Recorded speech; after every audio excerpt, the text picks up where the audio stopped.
Right, guys, so why don't we objection handle enough? Like, we've all been in sales a long time. We all know we're supposed to be objection handling more than once.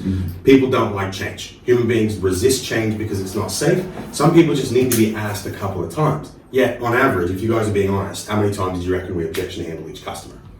Probably 1 or 2 months. Yeah. 1 or 2 max. And you know 3 is the magic number. Yeah. So the real question is, a lot of people just say you should do this, but a really good teacher always explains why. You always want to explain why someone should do something, but you also have to identify why we don't do it in the first place. So why do you guys think we don't objection handle enough? Probably because we're not comfortable with maybe with the objection that we've gotten. It's not something we're familiar with. It might be different to what we're used to, a different objection. We're like, Yeah, so it can be lack of education, but that's going to come with time. Yeah. What else?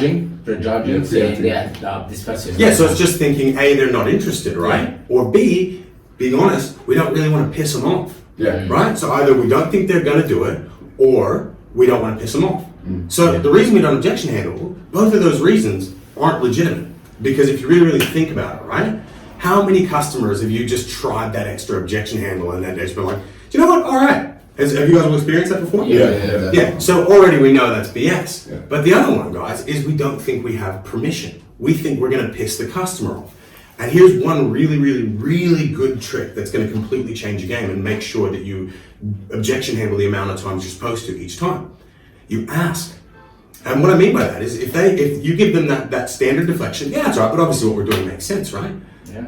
That's always going to be, you're going to get that reaction. Then you can have that isolated handle, let's say it's a financial or a partner or a card, whatever. But if you really want to overturn one more time, you just have to ask.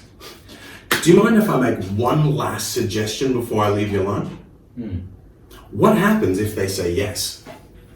you've been open slightly. They have given you permission. Are they going to get pissed off with you No. if they've given you permission? No. No. And look, 9 out of 10 times they will say, yeah, all right, fine. Because the only reason they're going to get pissed off is because they don't know if you're going to leave or not.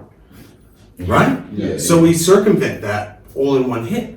And look, 1 out of every 10 times, the customer is going to be like, nah, I'm all right, man.